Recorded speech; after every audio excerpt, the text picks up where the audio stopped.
This is a Film Stories original podcast. We made this. Welcome to the Starlight Ballroom. Hey!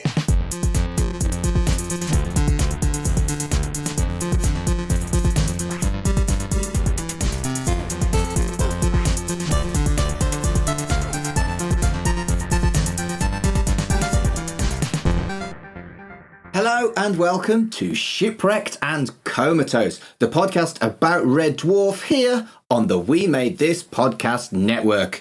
We are 3 episodes in of Series 4, which means we're looking at Series 4. That's how it works. Makes sense.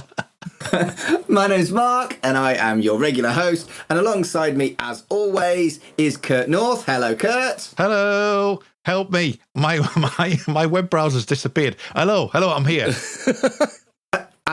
We've also got Colin, who's joining us for the next 2 episodes. Hello, Colin. You all right? Yeah, I'm not doing too bad. I'm on a podcast talking to Red Dwarf. You're always on a bloody podcast. You never off them. Well, true, but I enjoy them. They cheer me up in this bleak, plagued world. It'd be fucking weird if you didn't enjoy them. Well, that's true. In the last 48 hours, I've either been editing or recording, and over the course of it, it's been 7 episodes. There's been 7 episodes in the last 48 hours I've been I am a mere with. amateur to you when it comes to the amount of hours. I did record one earlier today, but still, that's 2 in a day as opposed to 10 like you. I went to edit one this morning. I did hours. I did a Red Dwarf one, and then the second one, I thought, I'll do this. It's a Millennium one. I looked at the running time. We had recorded for 2 hours, and that was one episode. Yeah. So I was like, oh, that's 4 hours work. But never mind. You say that, but these Red Dwarf ones, I don't think any of them have been shorter than 60 minutes. And when you think it's a 26-minute episode and we're talking for longer than the episode itself, are we being a little self-indulgent? Well, it's quantity, not quality, isn't it? Oh, no, wait. That's the wrong way around.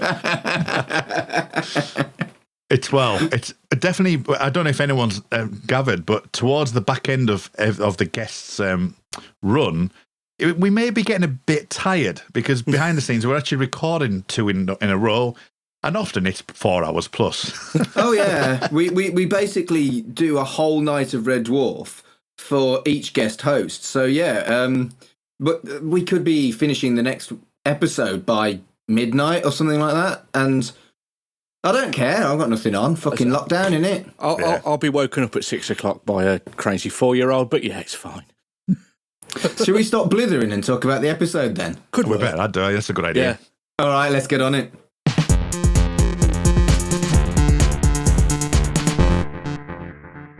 Okay, so Justice, Series 4, Episode 3. We open in the med bay, and Crichton is checking on Lister, who has space mumps.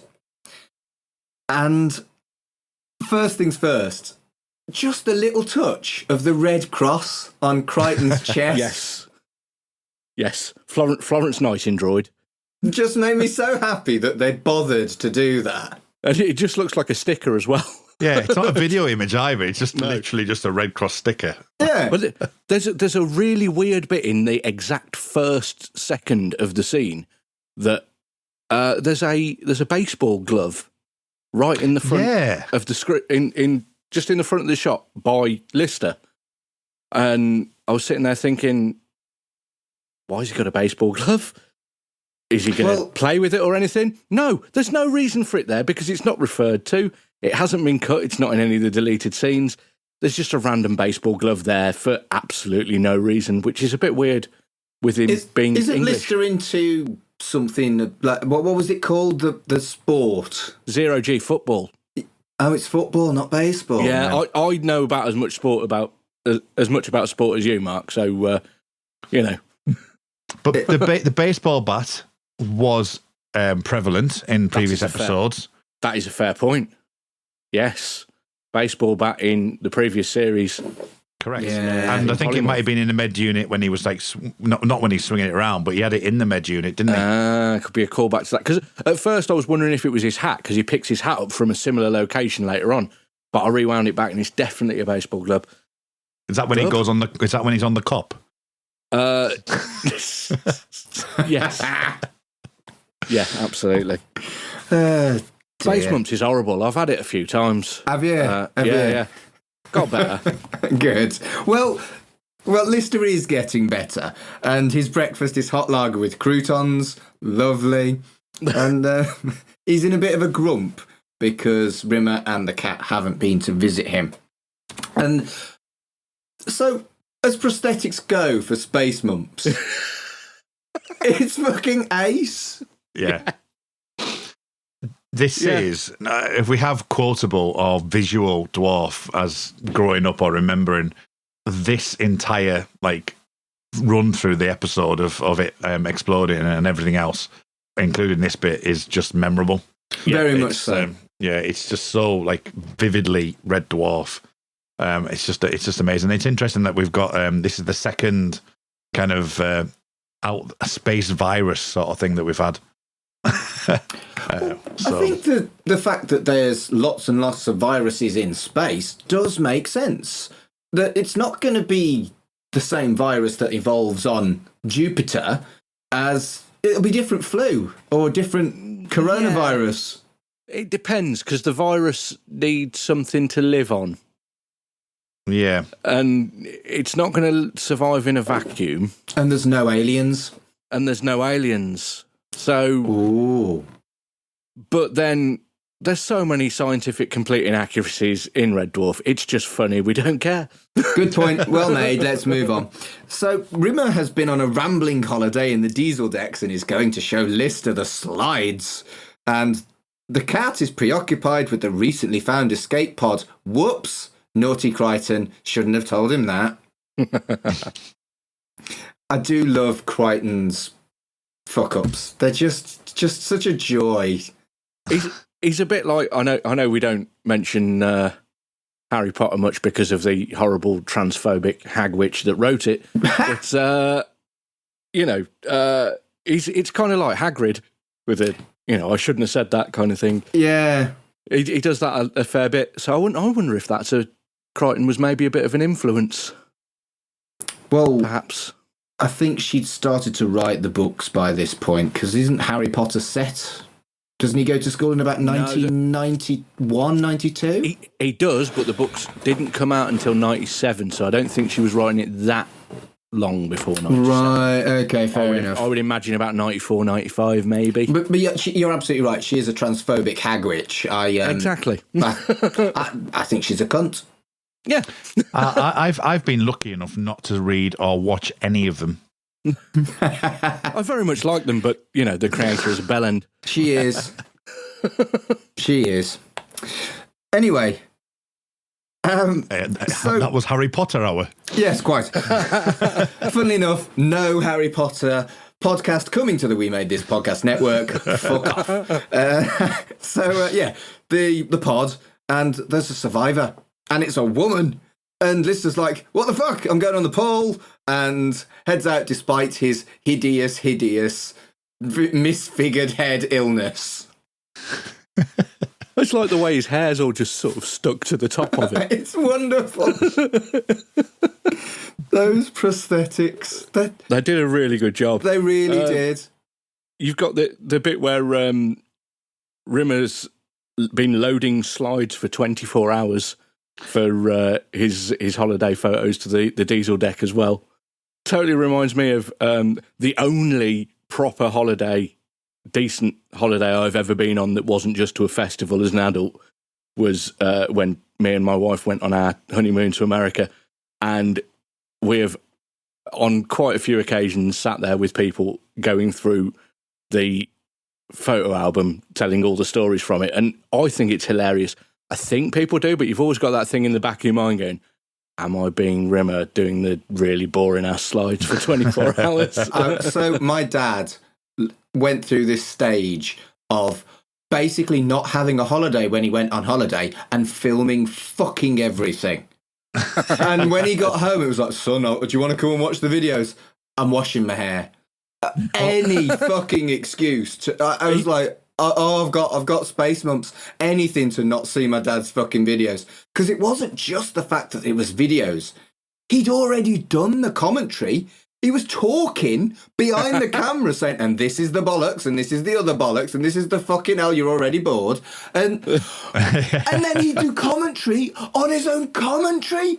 Oh, my dad is Rimmer. I was, there is, I think, I'm not quite sure when this was. I think it was real. So I think there's a Red Dwarf connection. Yeah. When I went on holiday and we had one of the camcorders and it was me being my, extroverted self, wanted to be in front of the camera. Oh yes, got in front of the camera, fantastic. And we went to a slate mine, and I have been slated ever since, right? Lol. because what I'd said in the thing, and I was like, yeah, okay, I'm here. My friend at the time, Dave, said, right, rolling, okay, yeah. So we're here at the slate mine. There's a lot of slate here. Wow. They obviously haven't done enough mining. And then on another note, it is my 2 weeks holiday and I've spent the entire week podcasting. So I think that in itself is a bit, and I'm going to show people that. So yeah, you've been taking photos the entire time of you podcasting. yeah, that's just to go in the show notes now, just pictures of me at various different moments. Incidentally, if you look closely at the slides, Rimmer's holiday was clearly to the exact same location that Justice World is. Yeah. Colin, don't ruin it. All right, anyway. Sunbury Pump House. Yes. I'm sorry? We'll get to that in a bit. Okay, well, they're in the quarters, and Lister asks Crichton who she was, and it was Barbara Bellini. That's a good name. And Lister is gutted because he looks like a watermelon head. And the cat comes in and starts giving him some serious sass, which is funny as fuck.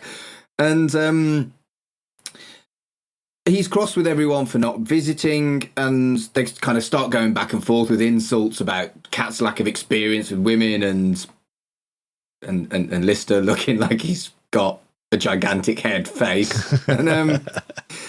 And because they're arguing over who's going to get chosen by Barbara Bellini. And Rimmer joins in with the mockery, and Cat makes a comment about an Iranian Jerd, which made me think, is that like some kind of weird space creature, like a space weevil or something? So I looked it up, and it's an actual thing.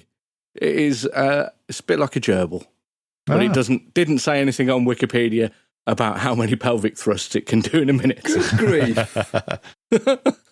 I just want to point out that I don't know who wrote the transcript, or if it's off the script, or if it's not, and it's just a comment, because whoever did this transcript that I'm reading or have had a look at, either felt a little bit out of like, oh, don't want to say that, or they thought, or they just didn't realise, it was originally in the script, but it was when it said the fact that Cat could make a man wet, and they put a man sweat. Censorship. So I thought, is it just like someone who's innocent that's just like heard what they thought they heard? Is it someone who's has it been originally in the script and Cat changed it, or is it just a mishearing? It is one of the ruder Red Dwarf jokes, actually, isn't it? It is, yeah. Both work, Yeah. Both work, yeah, both work. Danny John Jules can make me wet or sweat at the end of the day. He's an attractive man. Moving on. He's not very experienced at this point. No, he's not. But, he's... Just don't tell him you haven't watched Maid Mariner and Mariner. I have watched it. I just don't love it. You're obsessed. Fucking heathen.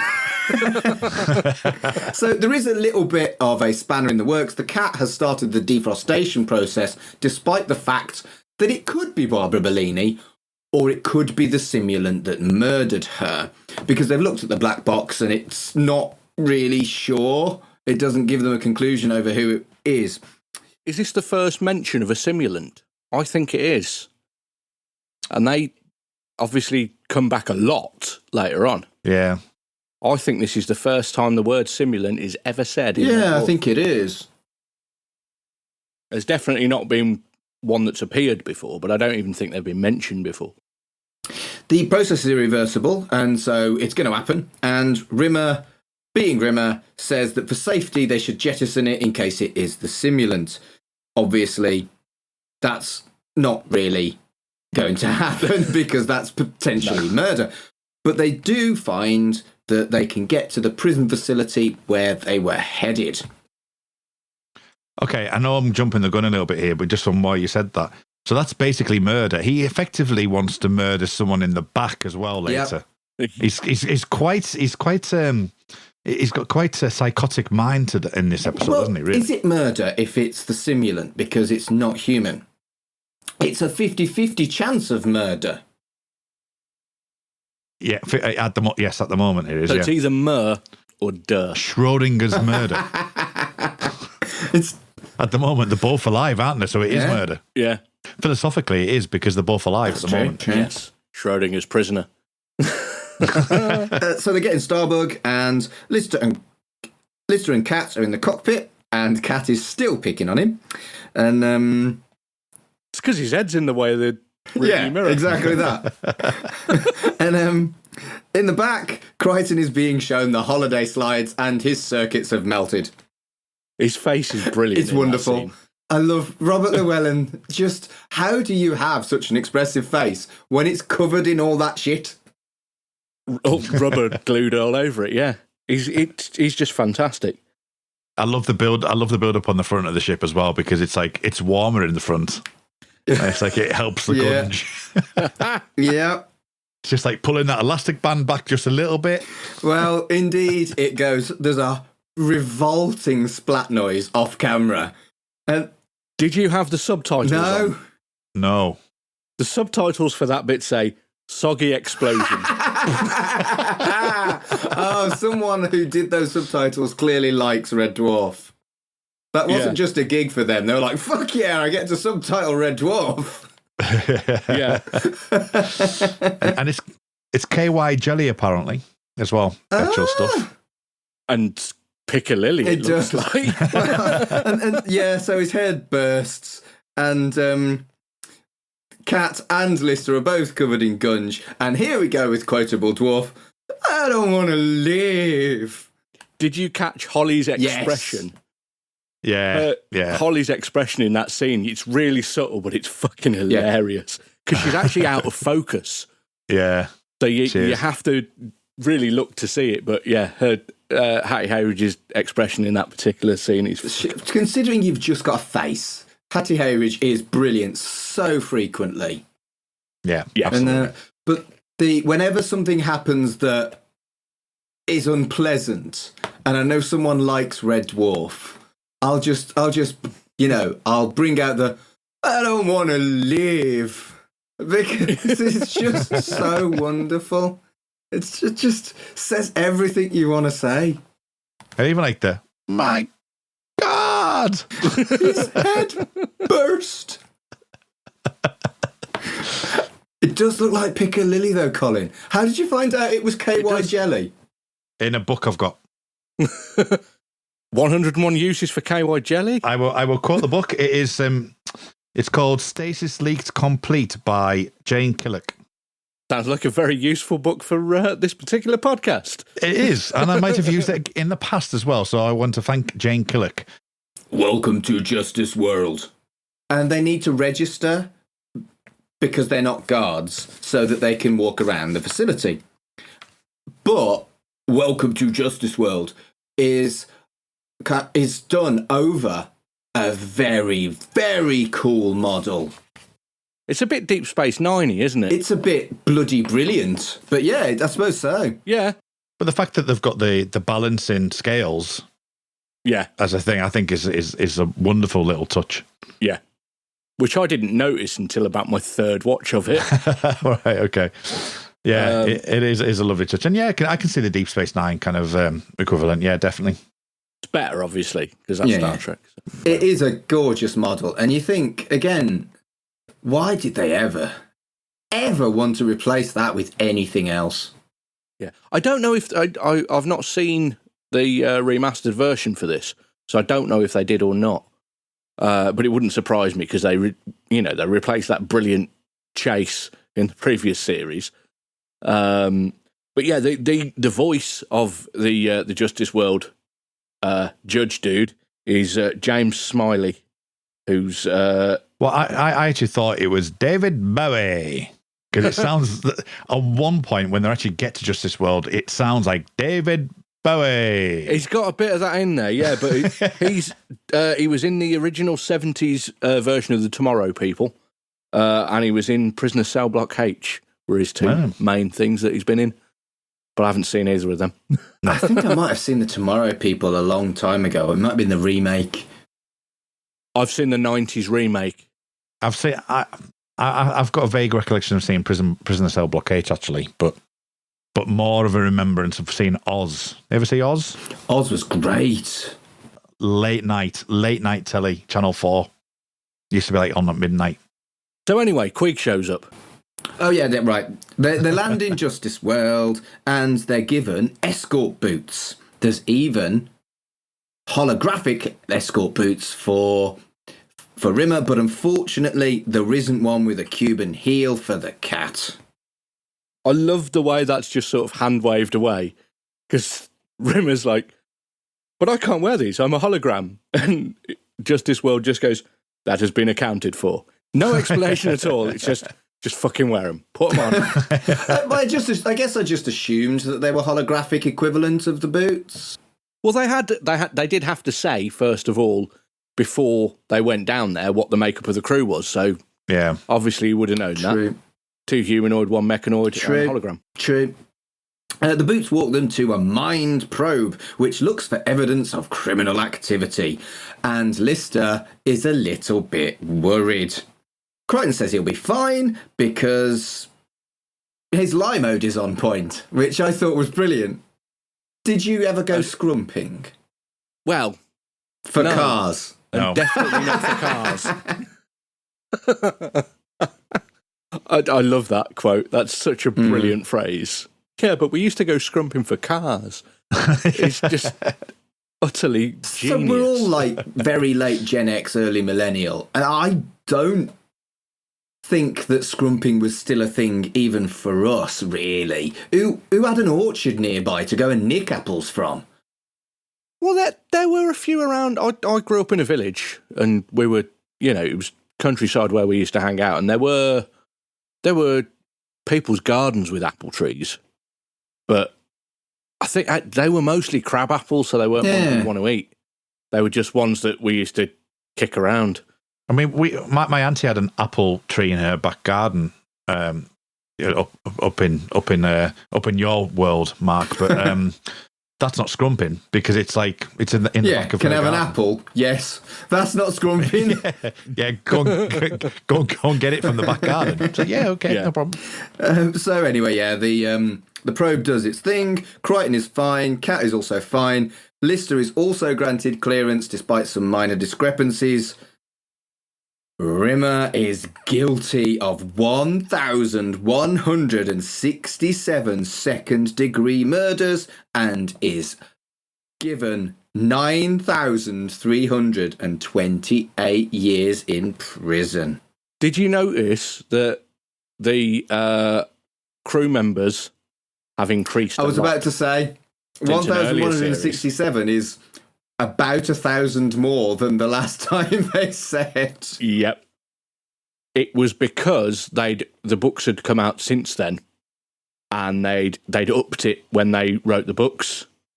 And Rob Grant and Doug Naylor wanted to put it a little, even though the books are an alternate timeline, they wanted to sort of retcon a few things and have them more in line with what had happened in the books. So that's why they changed that figure, because it is a bit more. Well, for a ship the size it's a little bit more realistic that they'd have that many people on there. I think we've already discussed how the low crew figures, and 1,167 is low for a 5-mile ship, was because it was a mining ship, and the vast majority of it would have its cargo. But I hadn't clocked that it was because of the books. I just thought it was a mistake that they'd forgotten what they'd written.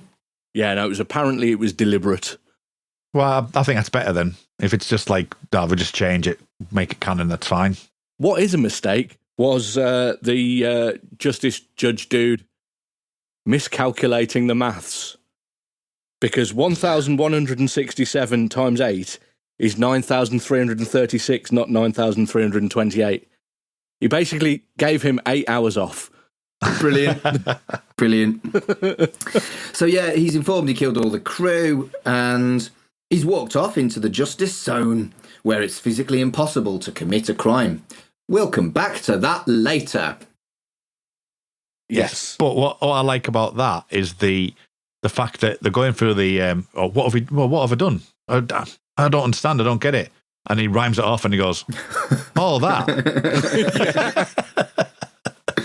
It's like, and I think it's an acknowledgement there that he does believe he's guilty because it's so casual. Oh, that. Well, that's how the mind probe works. If you didn't believe, that's the fundamental flaw with how that works, is if somebody believed that they were entirely justified and had completely justified it in their own head that they weren't a murderer, then the mind probe wouldn't necessarily pick that up. It does seem fundamentally flawed. Oh, that. I also like the fact that he had that smarmy smile on his face when Lister gets, excused. Yeah. And he's got that smiley look, and then the whole screen, the whole area turns red. Yeah. And it's like, and his face just drops. But another thing I wanted to bring up just before we move on, I know, because it is in this and it's in throughout the rest of the scene as well, and it's something that I was conscious of before I read this book, and when I was watching it earlier, I was like, I'm not quite sure that's really the best thing that they've ever done here. And then I've read it in the book, and it's actually interesting from this point of view. Is that the actual set itself is it is awful. Basically, it's like it is just horrible. It's like it's trying to do false perspectives with the way that they've drawn the lines on the back wall. You can tell it's on the wall, for example, and it's meant to give you an idea of infinity. And what this book says was basically that obviously they'd gone to a different location, and I know, Colin, you want to speak about that, but it says about going to the location, but then it also says that they wanted to have this, I think Ed Bye had seen this thing where you can do the false perspectives thing, probably from Alien, I would have thought. But, you've got the false perspective, but you need a ramp, and you need about 16 feet behind you, and then ramp it down, so the camera will look like it's going for infinity. Unfortunately, they didn't have the space or the money, so they just kind of drew it on a wall, and it looks shit. That's why it's got the light right behind them. And then they put the light on. Yeah, then they put the light on to try and to avoid that situation, and it looks absolutely awful. But one thing I've always thought about that scene is what's the design sort of painted on the floor and the ceiling. It looks like one of the cat's suits. It does, yeah. It looks like he's like the sort of zebra skin suit that he's wearing when he meets himself in Camille. Yeah. Hi, buddy. Because it's the bit where he high fives himself, which is in the title sequence at the start. Oh, did you look at the title sequence? Because Mark asked me that question on episode 1, and I skipped the intro. And I was like, and Mark was like, "What do you think of this? The season 4 new credits?" And I was like, "Oh shit, I don't know." There's a Netflix skip intro button, so I pressed it. Netflix skips the ends as well, and later on in the series, there's some really nice variations on the theme tune that it skips after 6 seconds. Fuck off, Netflix. I was watching. What was it I was watching? I was watching a film, I think, the other day, which has an end credit sequence, and Netflix skipped the end sequence just as it was starting. No, it was the final episode of Man Down. That was it, where it had a to be continued type bit at the end, which obviously isn't ever continued. But yeah, we had to actually go all the way back into it and fast forward through the episode to get to the end. Annoying. Anyway, we've bitched about Netflix. Disney Plus does it as well, so bollocks to them too. They're in Rimmer's cell, and Lister brings him a book and tells him they're going to appeal. Rimmer encourages Lister to try a crime and test the justice field, and he suggests arson, which Lister tries to set something on fire and ends up being on fire himself. So this is our first example of what happens when you're in the justice field. And Lister's like, could you not have had a less harsh crime? I'm on fire. Well, the thing is as well, what seems to be weird about this, because normally Rimmer would take some sort of glee, but in this episode, it's kind of like he just says it matter of fact. It's like, oh, apparently if you do it, it gets, try it. Yeah, and he doesn't, there's no like reaction. It's more like he's resigned to the fact he's going to be spending all this time in this world. That he's not even that bothered. He's just thinking about something else. And it's like, just try it. I do like that Lister gives him a really short-looking book. And he's like, that'll pass some time. It's a good gag. Yeah. It goes back to the whole mumps thing, though, isn't it? Because it's like, Rimmer's like prepared a whole like 500 slides and doesn't go and see him when he's unwell, but has actually got something prepared for him. Yeah. And then Lister just comes back in and says, I brought you a book. There you go. And it instantly, it doesn't, I know it's just because of the whole book thing. It always reminds me of the time when he said, I need to read a book. A book. I've never read. I never read a book. That's maybe the one and only book. That's really, actually, it's quite nice of him to give him the one and only book. Giving him his entire library. So Crichton enters and tells Rimmer he's going to be his defense lawyer because he's innocent because of his own misguided sense of guilt.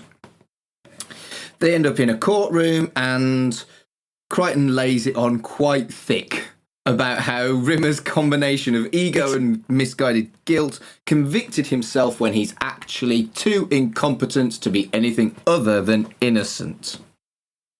This is where I think Red Dwarf becomes the posse for me. This moment, this whole like talking him down, saying he's a git, the whole thing just feels like everything's formed now. That's Red Dwarf. That's the crew. It's solidified into what it needs to be. Yeah. It's how I envisioned Red Dwarf if I was to think back about the show. That moment, that's the moment. We've talked about the entire 4 seasons and how good things are and elements are coming together and stuff like this. But for me, this is like, it's polished off now. This is the moving forward. This is how you're going to get. Because Crichton, especially, the fact just how much he's going at him. I know he has to, but this keeps recurring time and time again. This for me is the first time you really feel that. Well, yes, he does. He objects to his own fucking defense counsel, which I think is brilliant. This is like it's like a John Grisham courtroom drama, like the Pelican Brief or something like that. But it's like this was the first sort of thing I ever saw where it was like a court case where there was objection. And, as a kid, I'd never seen anything like that before. So anytime I ever see a courtroom drama, it's this episode Objection of Red is Dwarf such a wonderful, wonderful TV trope that idealises courtrooms. Yeah. And it's gone from Perry Mason in the early 80s all the way up to Phoenix Wright on the fucking Game Boy. It's such a trope that in the Marvel vs. Capcom game, when you play as Phoenix Wright, one of his special moves is to point and shout objection, and the word objection hits his opponent. And I don't think this was quite that tropey here. And I wonder how much it contributed to the whole massive culture of this objection thing being the idealization of courtrooms and courtroom dramas. And I wonder, as a result, if anybody's ever actually used it when they've been in court because they saw it in Red Dwarf. Because I would. Surely someone must have turned around and said, a man of such awesome stupidity, he even objects to his own defense counsel. As much as I love objection, as much as I love Rimmer in this scene, the line that gets me every time, and I like uncontrollable, rib painful laughter, is occupation. Pause, pause, pause, boom. I just, every time, I instinctively go to grab my ribs because I know it's going to hurt how much I'm going to laugh at the delivery and just the one, it's just wonderful. It's his thought process. It's like, because the pause is more him thinking, going, why? It's just, bum. it's just wonderful. I haven't even watched it and I'm creased. Also, Lister's tie in this particular scene is the most 1991 thing. It looks like the title sequence from Saved by the Bell. It does. Shit a brick. It's just 90s colourful He's patterns all also- over the place. It's amazing. Justin Diamond, rest in peace. Absolutely. He's also got his tie. And you know how like the cool kids at school did like a tiny little tie with a square at the top, and he's even done that, which is... Yeah. We were watching this at 11 or 12, 13, 14. I wasn't cool enough to do that with my tie, but I sure as hell got the reference. So anyway, Crichton is a very good lawyer, and Arnold Judas Rimmer is pardoned. There's also a little bit that I do like in the bit where they're talking about what Rimmer's purpose was, where they talk about him refilling the vending machines with fun-sized crunchies. And I find that in these dark times with lockdown and everything, I find it heartening that in the future there will still be crunchies. And fun size as well, because... Well, no, fun size isn't as good. I'd rather they were king-size crunchies, but you got to take what you can get. Well, no, but fun size surely will still exist, because if they think about how big king size or duos are now, they're about the size of a normal size chocolate bar back then, aren't they, really? So fun size... They'll be like the ones you get in microscopic. Miniature Heroes. Yeah, as long as crunchies still exist. I fucking love I don't crunchies. mind, it's all good. They're second only to double-deckers in my chocolate bar top 10. I was one of the first people ever to try a double-decker. My gran used to work for Cadbury's, and we used to occasionally get samples and stuff to try of new lines. And I believe, from what I've been told, that was one of the ones that I tried when I was about Bloody love a double-decker. 3 or 4. I'm jealous that you got the first double-decker. I think it was double-decker. I might be wrong and entirely different. It could be a topic or something. Fuck Topic. Fuck Topic. Yeah, topics can fuck right. Blah! I didn't like Fuse either. They were shit. They were just the leftovers off the machine that were all scraped up. And then I know it's just like plain milk chocolate, but I miss Spirers. Oh, they were good. Spirers are They no longer. had a consistency that couldn't be ignored. Anyway, that's a bit of a tangent. But before we move on, what I actually like from an Arnold Rimmer character position is that they talk about Z-Deck and they talk about how much he is dedicated to that job. The fact that he is so dedicated. I mean, obviously anyone outside of that will see him as a job's worth. Yeah. But as him as a character, that you can imagine him being that. You can imagine him being the one. It's like, I need to do this job to the best of my ability. His ability is not great, but the best of his ability. And it's an interesting character choice, that, because they are saying, as you say, the mind read and whatever is he believes he's done that because of how much responsibility he puts on himself. Yeah, how self-important he believes he is. Yeah, I think when it comes to actually being an episode that explores who and what Rimmer is, it's presented for laughs, but when you take a step back, you can see that even though it's kind of presented as a bad thing, you're right, his dedication is something that's kind of admirable. I ain't going to do that with a job, though. So they return to Starbug, and Rimmer says that Crichton was brilliant at twisting the facts. Unfortunately, the pod is open. They'd forgotten about it. Something else we'd forgotten about. Go on. We had forgotten to talk about the location of Justice World, because we mentioned it really briefly earlier, where it was filmed in Sunbury Pump House? Yeah.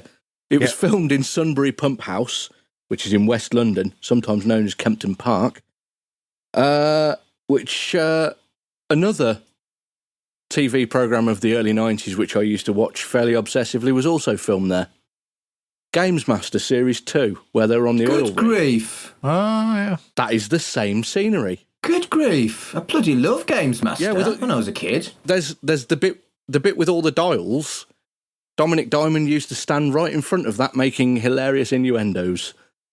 Good grief. It's fairly fresh in my mind at the moment because there is a brilliant podcast called Under Consultation where they go through every episode of Games Master. They're on amazing season 3 at the moment, and it's one of my podcasts that I listen to every week as soon as it comes out. It is utterly fantastic and definitely worth a listen. But yeah, they mentioned obviously a fair bit that's where it was filmed, and then I saw that's where this was filmed because I always look up where the locations were. I was like, that rings a bell, and looked it up, and it is the same place. There was also, it was where the Scrumptious Sweet Factory is in Chitty Chitty Bang Bang. But obviously that was I think that's an exterior shot. Yeah, I can't remember that being in Chitty Chitty Bang Bang, to be fair. No, I've not seen it for a very long time. No. But yeah, Games Master and Justice World, the game's rig is the same place. Grief. But yeah, so they're back on, so Queeg shows up. Well, I'm just going to say, can you imagine Patrick Moore being a version of Holly? He's got a bit of a similar vibe, hasn't he? Yeah. With the fact that he's a floating electronic head. It's true. Maybe there could be some kind of crazy crossover. He looks a little bit more like a simulant version of Holly. That's true. And that's it.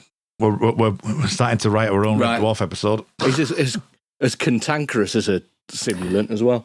Well, yeah, true. Can't get past level 4 in Mario. I will shoot you in the face. So, yeah, it's not Barbara, by the way. It's the simulant. It's shit. not. And the simulant chases them back into the Justice World corridors. But does simulants do smell of perfume? Because that's what he says, doesn't he?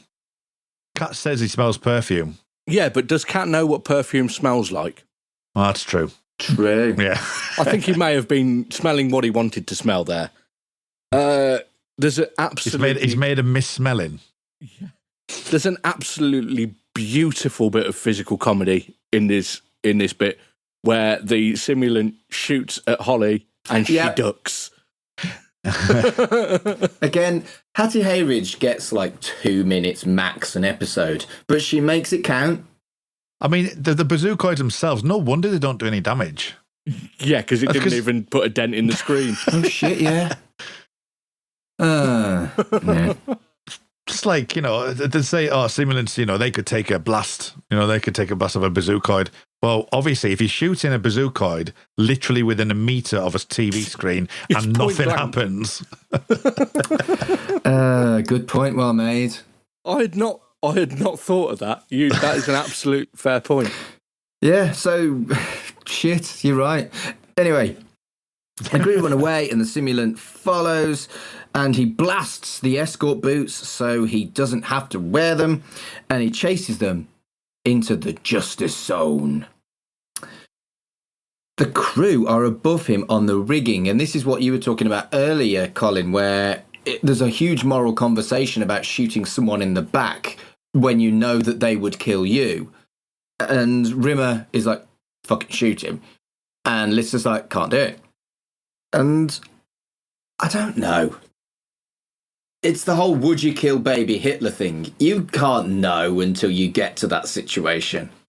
I mean, when I've been in that situation, every time I have killed baby Hitler.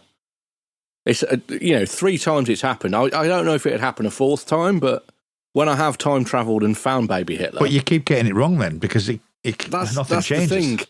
That's the thing. There's like other people keep going further back in time and then giving him like a... And shooting you in the back. bulletproof baby grow and stuff, and it's like, fuck's sake. The negotiation begins with the simulant saying, look, I won't kill you if you give me the code so I can drive away in Starbug. Meet me and bring no weapons. I'm bringing no weapons. And Lister agrees to meet him. And I'm like, really? They could have surely got back to Starbug and just fucking left him there. Yeah. So on the gangway, Lister faces the simulant and, have you got any weapons? I lied. So did I. But I lied twice, which I fucking love. I love that scene. I didn't think of that. but I lied twice. Again, it's another one with the pause and the timing that just brilliant. I don't know who this actor is. I didn't look him up, but the simulant guy's timing is wonderful in that. I did look him up and didn't write it down, but he's not been in anything I've seen. It was all bit parts in various things. Yeah. Nicholas Ball. That's him. Well, good timing, Nicholas Ball. I enjoyed you. Yes. The simulant shoots Lister, but the bullet hits the simulant. Lister koshes the simulant and nearly knocks himself out. The simulant throws a knife and the blade hits him. And it's at this point that Lister goes, huh. He's probably helped. It probably helped him think of that by the person that is really obviously handing him the pipes. So before we talk about that, where did he get the fucking pipes from? Before we talk about that, I love how Lister is sort of bright, but a little bit slow. This isn't the first time that he does eventually get there, but not quite as quickly as a stereotypical hero in a real science fiction rather than a sitcom would have got there.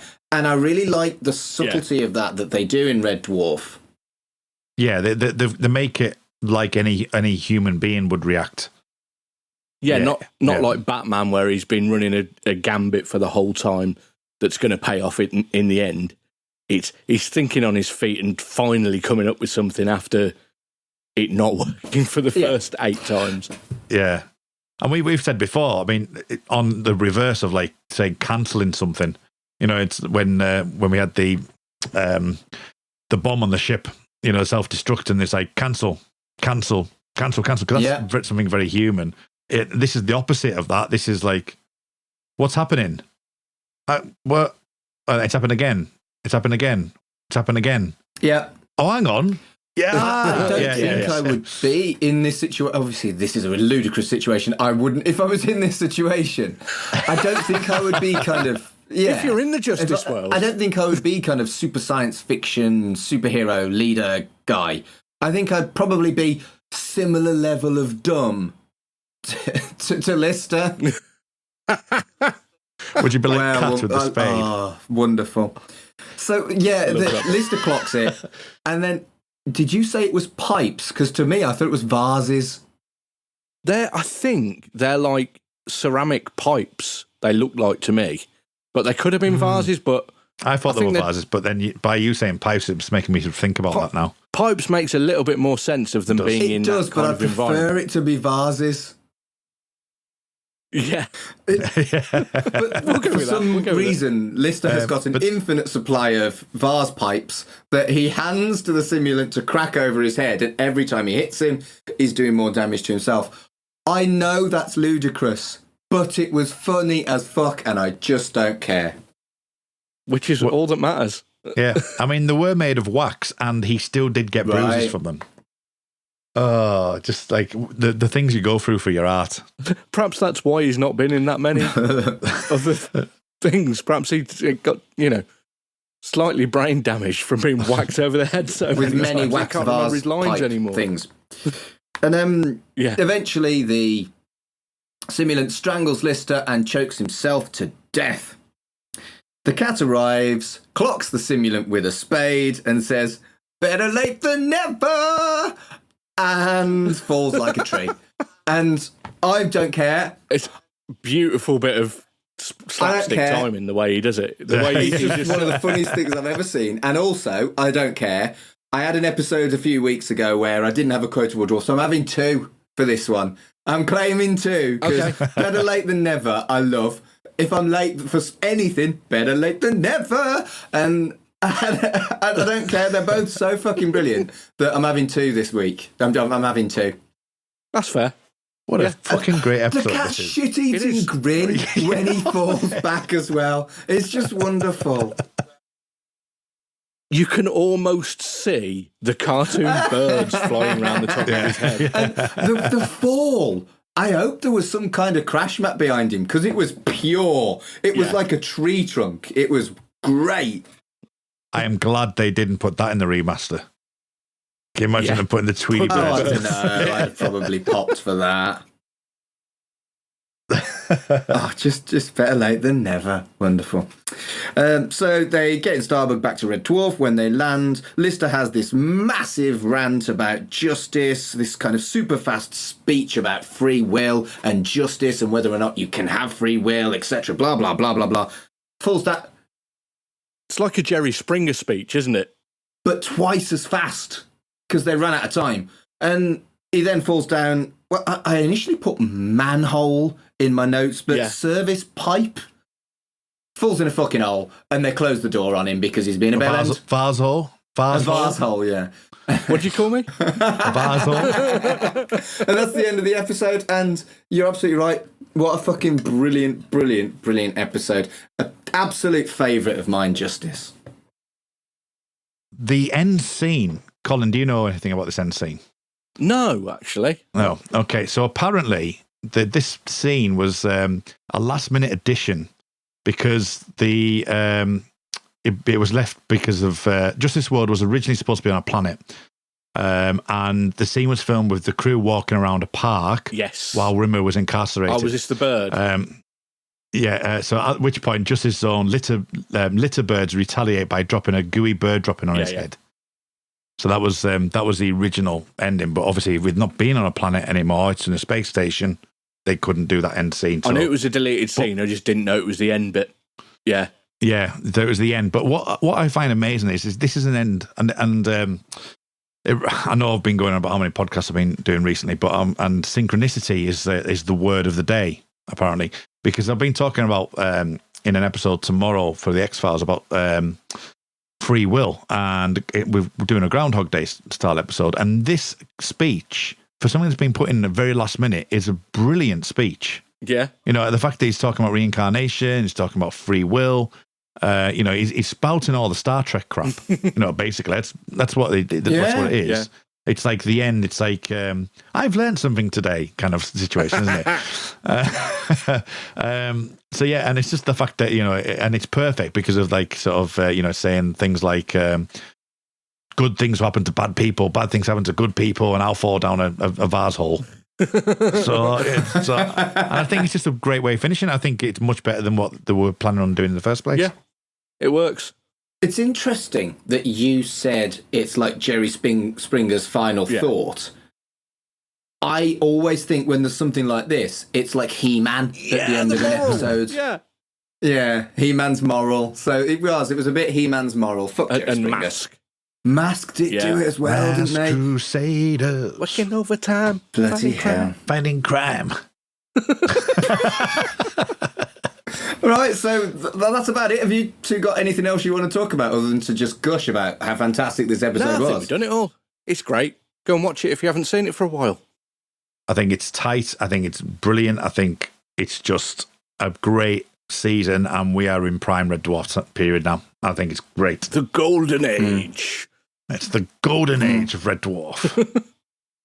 So that's about it for this week's episode. Before we go, Kurt, where can people find you on the internet? You can find me on that there internet on Twitter at rmuldrake. It's RMULDRAKE. Find me on there talking about Red Dwarf, about Star Trek, about everything, basically. X-Files, Millennium, the lot. If it's nerdy, you chat about it, right? Absolutely. So yeah. So just find me on Twitter. Next week I'll give you a full list, but today can't be bothered.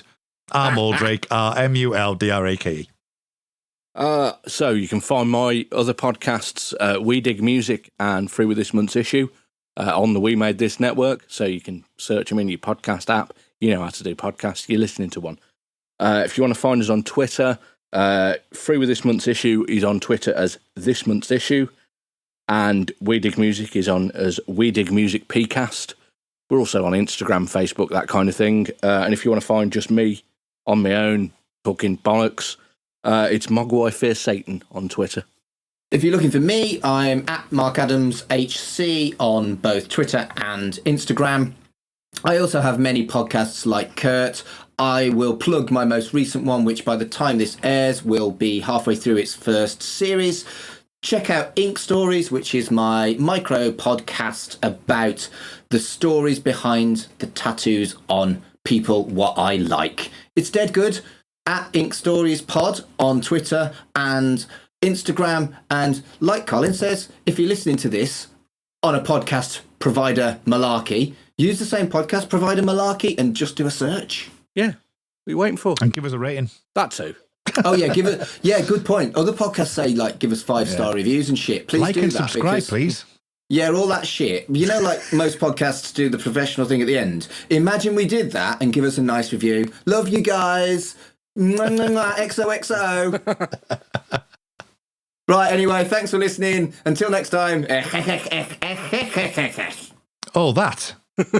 Hello everyone, this is Tony, Network Chief of We Made This. As you know, our podcast network brings together a brilliant assortment of talent who talk about all kinds of pop culture content, such as the episode you just listened to, or maybe you're just about to listen to. We're not going anywhere, but we'd love to keep the lights on for even longer if you're able to support our network on Patreon. For just £2 a month, you get your name in lights and the satisfaction of knowing you're helping us produce more great audio. And for £3 a month, you'll get your name in lights, but you'll also get access to an exclusive bi-monthly podcast from the We Made This talent pool on podcasting, pop culture, and, well, you tell us. We'll take your suggestions. For less than the price of a coffee per month, you can help keep We Made This going. Just head to patreon.com/We Made This. That's patreon.com/We Made This. And get the ball rolling. Now, back to your scheduled programming. Elsewhere on We Made This. Cerebral Jukebox. Yeah, I suppose there's something quite freeing about not knowing the words. So even if they're super dark, you just don't know. So you can because you know you can get like a lot of songs which have a really cheerful musical undertone, but the actual meaning is quite nasty. And you're like, ooh, this song is a bit much, really. But I suppose with songs that you don't know the actual meanings of, it just sort of remains it with its like innocent musical intention. I mean, obviously, Feliz Navidad is going to be a happy song. It's a Christmas song.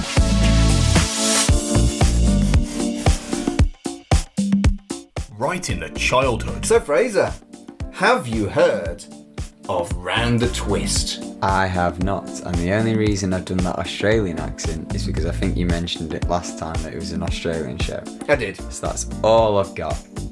So it's an Australian show from the early 90s. It's not like Home and Away or Neighbours. I mean, it has the same accents. I think we can say the same actors. There might be, I don't remember. They just do the same 3 shows over. Wouldn't and it be over again. funny if Harold Bishop turned up? I was going to say like Chris Hemsworth or like one of them. Was Chris Hemsworth in Neighbours? Yeah. Was he? I think Margot Robbie was as well. Really? Kylie Minogue? Yeah. But the thing is, it will be Kylie Minogue era. So it'll be Kylie Minogue, Jason Donovan, Stephen Dennis, Craig McLachlan, all of these. The time is now. A Millennium podcast. To watch Millennium. And again, this is just to stress this, by the way, I was 18 at the time, so I'm just going to say that. Yeah, okay. So. I know. And were you a Kiss fan, Kurt? I was a rock fan. I don't think I was a Kiss fan, no. Yeah, because this is exactly the situation that you're in, where you're talking about like middle-aged men in suits in Hollywood who are trying to project what kids want from their entertainment and what will bring them in. It's the same logic that got you, for example, Coolio in the episode Or and Or of Space Above and Beyond, which is Fox desperately reaching into the darkness and trying to find something that would make kids watch it. Because it's worth noting that Kiss were, I believe, in the middle of something close to a Kiss-Renaissance. Is that what we'll call it? Check out all of these shows and more on the We Made This podcast network.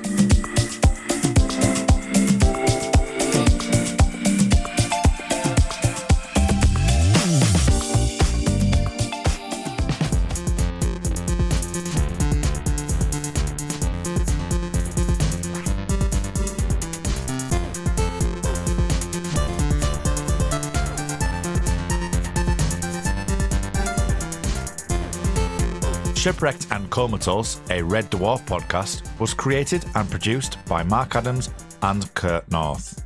You can find us on Twitter at Red Dwarf Pod, and we are part of the We Made This podcast network, which can be found online at wemadethispod.com or on Twitter at We Made This Pod.